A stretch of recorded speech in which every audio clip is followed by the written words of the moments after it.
kulanti wanaagsan dhageystayaasha iyo daawadayaasha aynu jecelnahay oo meel kasta oo aad joogtaan. Halkani waa xogta suuqa media oo aad kala socotaan baraha bulshada aynu ku leenahay internetka sida YouTube-ka, Facebook-ka, Twitter-ka iyo aaladaha kale ee baraha bulshada. Dhageystayaal iyo daawadayaal, xogta suuqa media waa warbaahin toddobaadle ah oo idin soo gudbin doonta inta badan xaaladaha guud iyo kuwa gaar ahaaneed ee dalkeena hooyo, kuwaasoo isugu jira siyaasad, maaweelo dhaqan, caafimaad, waxbarasho iyo ganacsi, taasoo ujeedka guud uu yahay kobcinta fikirka, wadaniyada, dhaqanka iyo isku xirka garaadka guud ee ummadda Soomaaliyeed.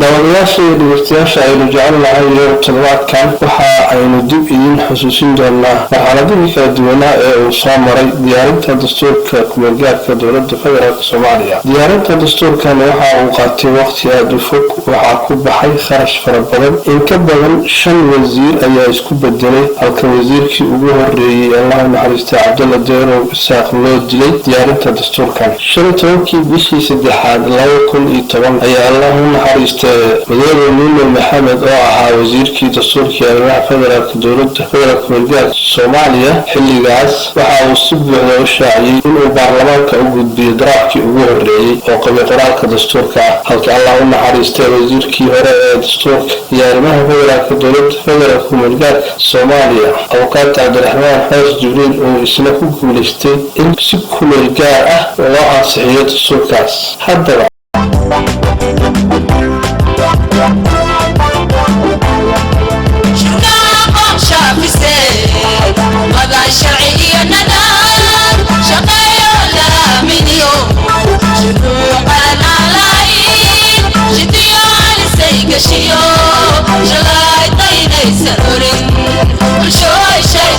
dastuur waa heshiis bulsho, mid guud iyo mid gaar ahaaneed kaasoo ilaaliya lahaanshaha guud ee bulshada iyo kuwa gaarka ah, islamarkaana xakameeya awoodaha maamulka iyo tan shacabka. dhinaca kale, dastuurku waa hagaha guud ee himilooyinka shucuubta iyo siyaasadaha dalalka caalamku ay leeyihiin, islamarkaana ka hortaga xadgudubyada maamul, mid bulsho iyo mid shakhsiyadeed ee ka dhex dhaca bulshada caalamka qaybaheeda kala duwan. dastuurkii ugu horeeyay ee Soomaaliya waxaa la qoray 1960 waxaana la ansixiyay 1961. 8 kadib awoodii dalka waxaa xoog kula wareegay hogaamiyihii militariga Soomaaliya iyo saraakiil ay isku dan ay ahaayeen. 1979 ayaa taliskii militariga mid uu diyaariyay dib afti dadweyne loogu ansixiyay dastuurkaas oo ahaa mid shaqeeya tan iyo 1990. waxaa kaloo jiray dastuur la diyaariyay balse aan la ansixin, islamarkaana soo baxay 1990. 10 sano kadib burburkii qaranka Soomaaliyeed waxaa magaalada Carta ee dalka Jabuuti lagu dhisay dowladii TNG-da oo leh dastuurkii ku-meelgaarka ahaa. 11 sano kadib ayaa guddigii qabay qoraalka dastuurka dowladda federaalka waxa uu baarlamaanka Soomaaliya u soo gudbiyay dastuur qabli qoraal ah oo dhammaystiran. markii ay ahayd Agosto 2012 ayaa dastuurkaasi cusub si ku-meelgaar ah loo meelmariyay kadib markii golaha ansixinta dastuurka qaranka oo ka kooban 825 xubnood oo ka kala socda qaybaha kala duwan ee bulshada Soomaaliyeed. hase ahaatee waxaa taagan qodobo si weyn khilaafyo uga dhex dhaliya dowladihii soo maray, midda joogta iyo kuwa iman doona, oo u baahan in dastuurka lagu qeexo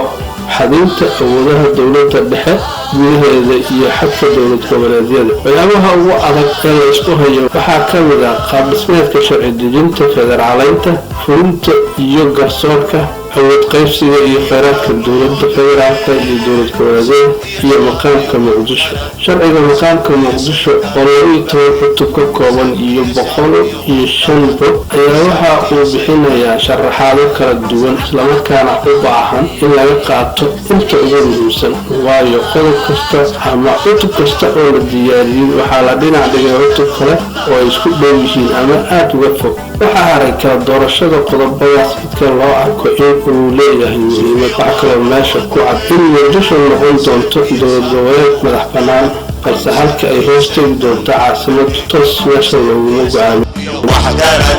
شرقي شيطان قطبني شعبها كبحوا دبي أسعي شروط لا شعبها كبحوا دبي أسعي شروط لا شعبها كبحوا دبي أسعي شروط لا شعبها كبحوا دبي أسعي شروط لا. الرحمن الرحيم. waxay noo suura gashay in aan la kulno wasiirka dastuurka iyo arrimaha federaalka dowladda ku-meelgaarka Soomaaliya Cabdiraxmaan Xoos Jibriil oo aan kula kulmay hotelka Ambisi caasimadda dalka Djibouti. waxaana ka weydiiyey ujeedada uu u yimid caasimadda dalka Djibouti. أنا صدقاً سويت عن جيبوتي كل من وحيتها هنا صمينا دراسة أما أول اسمي درس وأي وضع صمينا هذه دستورية أي وضع كلام يو خبراء أدوك كلامت وأنا لو عزمي إني دستور أي مناطقنا مناقشة على الكلام خبراء أنا قصو شقي ودم فربضان دستور كو ودم كي قصو شقي أنا ودم أنا دجال شقي وكذا عشان الصومالي وكذا مركا وحياة سكوي درسين وحواه وحياة سوى هجاجي وحياة سوى خدمة يصير له كلا فائدة سنكرا. guddiga dastuurka inta aanan u gudbin iyo waxyaabaha hadda halkan aad timaadeen Soomaaliya waxa ay leedahay dastuur oo 60kii la sameeyay oo gacanka u laalay. maxaa diidaya in dastuurkii 60kii qodobada cusub oo xilligan dalka Soomaaliya ka howlgeli kara iyo kuwii hore u digsanaa in la isku kabo? والله واحد يجي له بنت المجرى حدنا واحد عالي أول وملها صور مرة دقالة سكية إن يدبوا إعلان دستور قوي أو دستور أسود قرطان أما كي خرق يو كو كويتو وأسود سنين اسكن حدران هل يقول دستور ومصر يسمته دستور من إسكيا ولي إسكيجرا ما برانا يوليبا ودمك سوكرا عمدولين سدحال كميرا أن هولاها مخلاته وهذا يقول حلال كان ودمن دستور كي وقتي حلال قاتل سنين تبقى تقول نقدان من الأسب سنين هذا الإكزامبل خمسة وغال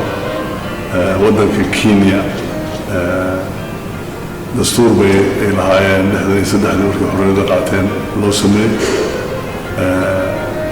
لو يتواصل هذا الحكومة شخصنا دستور سلو سنين إلى 10 يتواصل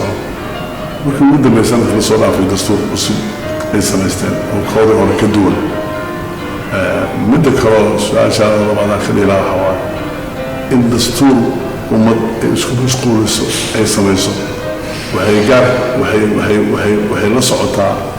أما أي متقالنا كريسة دي بهشي سنت وهي دستور زميلتي وكونتراكت ومد مجتمع أي جرام كونتراكت كذا جرام يعني أي جرام دود يولا حرام يوغرغرتن دود داس يوغرغرتن كذا وهي كانت عنا ولا هي كانت دستور كذا سمينا بلديس وجود مدة مسوين الوطن ومدة النبض كل الإنكار مركع بدو خبراء هذا قاعد تقول جرتو ومدة سوالف ولا تشي سمينا هذا سوالفتان إن دستور كفر الجري أنت لو سوق كان هذا اللي سمي وحيارة كمية لو خبر معقول والله دستور كفر الجري كل سيال شكل سمي وسيال وفيع سلوح على رسول الله كان وقدر كان لكن بدو تعالى معها وزارته إنه ترى هذا كان حلقات ومدوا إلى مناقشة قران وإلى قرقرة قران وهي كسر بحر مركز بدو خبراء هي أولين دونه مركزنا درافتي كسبين كلام مركز. أوكي كودي خبراء هذا أروع شيء هري واحد جري كودي دستورك يا هري جري marka sidee marka ay isu gelayaan labadaas guddi isu gelayaan guddiga dastuurka madaxa bannaan ama la yidhaahdo markii lasoo gaabay IFCC isagaa bilaabay qoraalka dastuurka iyo ururintiisa dhowr sanayna kasoo shaqeynaya muddo 4 sano kasoo shaqeynaya July sanadkii lasoo dhaaf ayay waxay soo gudbiyeen dastuurkii oo qabiyo qoraal ah ama draft ah oo iyaga soo draaftiganaya marka IFCC-dii weli waa jirtaa guddigaas weli waa jira laakiin hawshooda ay hadda ka dambe waxay noqon doontaa wadatashi ay ummadda la sameeyaan public consultations iyaga iyo guddiga khubarada laakiin hadda dastuurka waxaa loo wareegay guddiga khubarada ayaa waxay ku sameynayaan daraasad ku sameynayaan waxyaalaha khaldan ka tirayaan wixii loo baahan yahay ku darayaan wadatashiga ummadda sameyso araab inta ka soo ururiyaan ay ku darayaan dastuurka marka ugu dambeysana iyagaa soo sameyn doonaan dastuurka ugu dambeeya markay soo sameeyaan waxay dib ugu soo celin doonaan guddiga dastuurka madax bannaan guddiga dastuurka madax bannaanna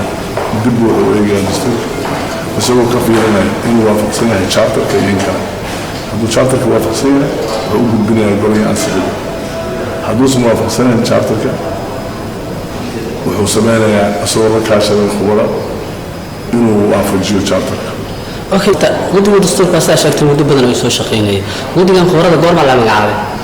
waxaa la magacaabay September baarlamaanka dastuurka ee madax bannaana waxa uu soo maray nidaam ayuu soo maray iyo heykal marka ma la dhihi karaa macnaha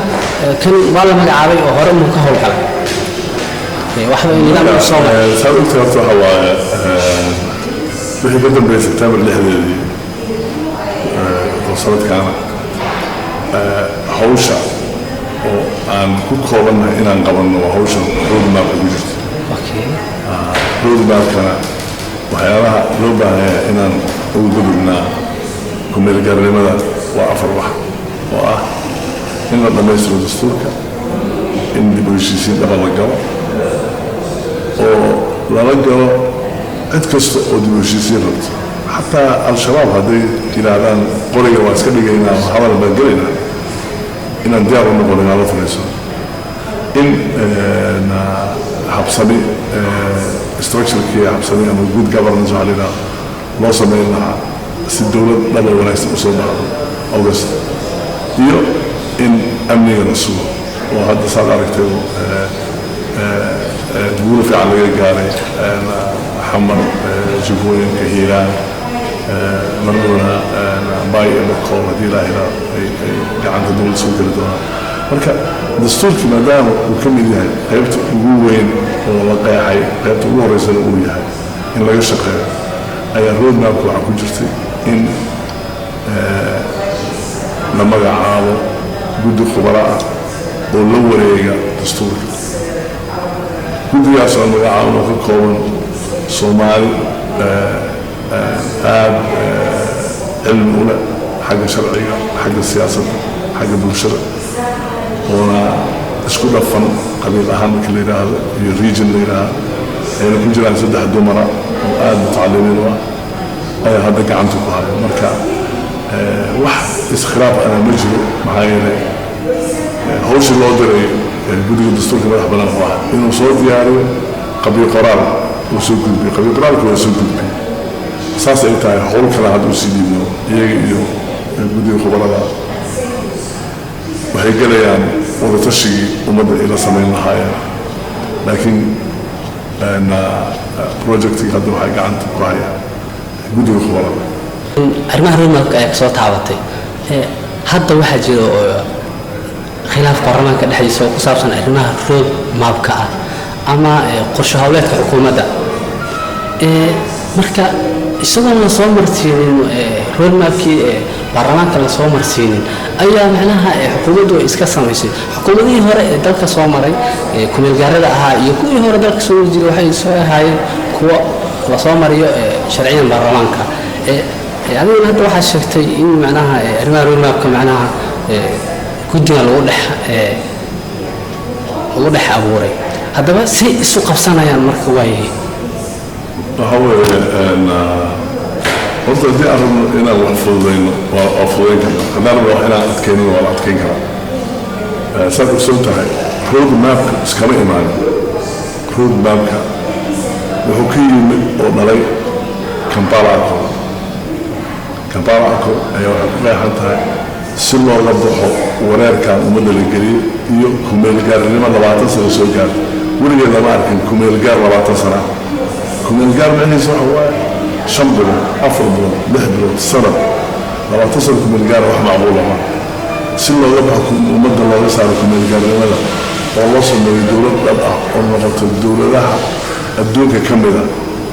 وحرير يا ركرتو ودمر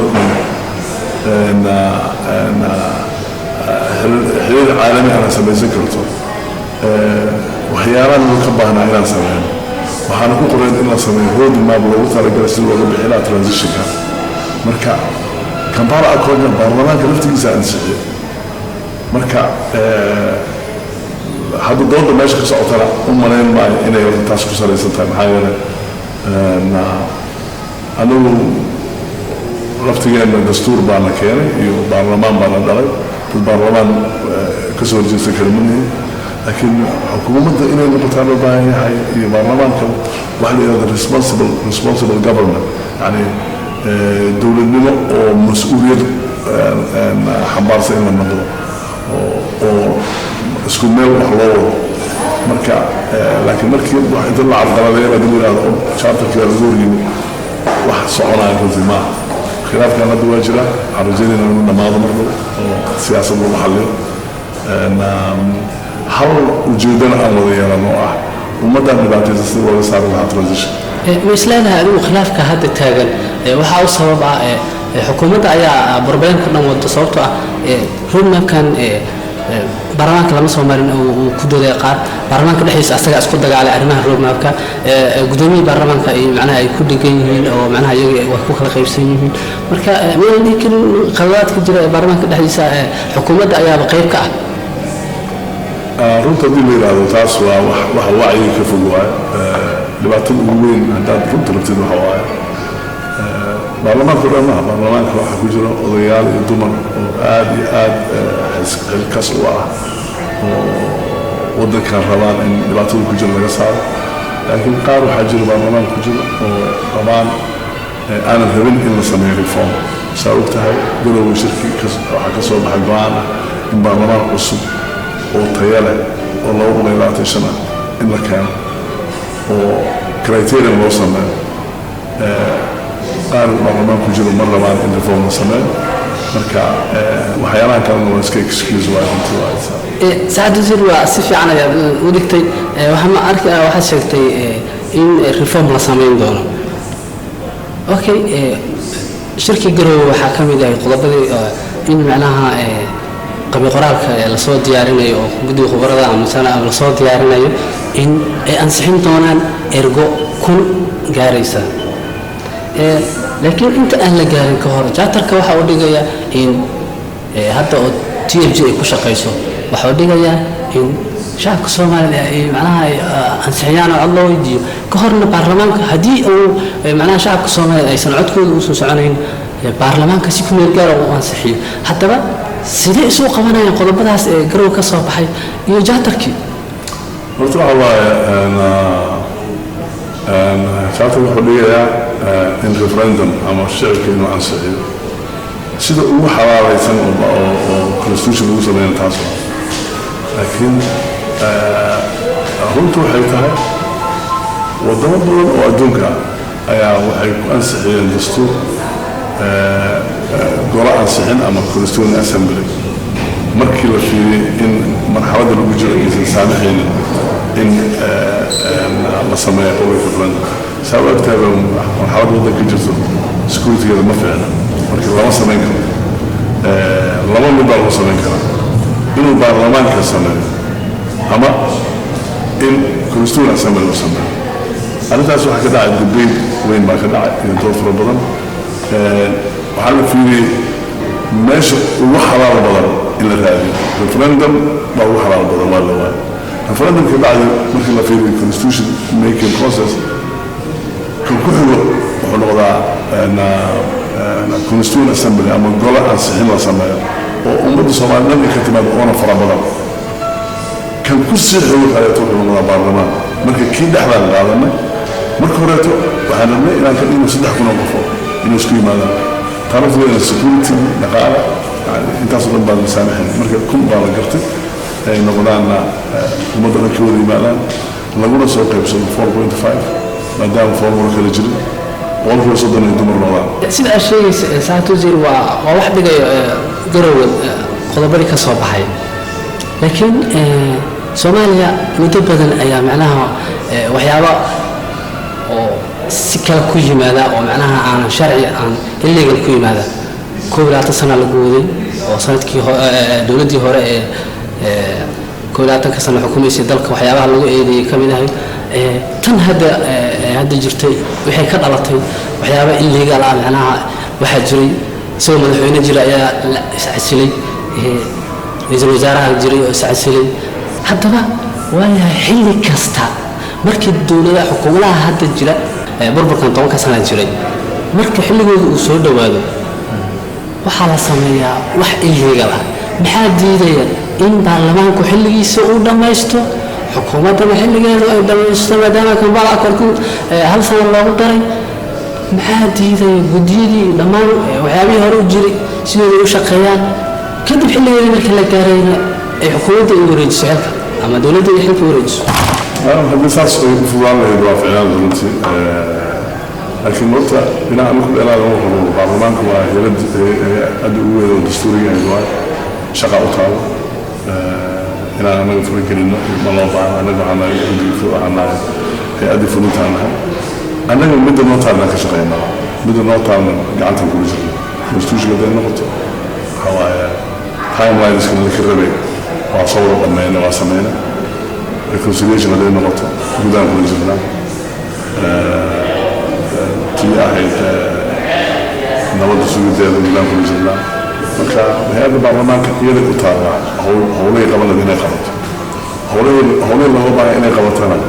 كنت جدا ومجلس ضد الصومال إلا شو قبص البرلمان الحديث هاي صاروا شيء هو بدنا نريها أنا يتكلم كسبها هنا طلع كسبها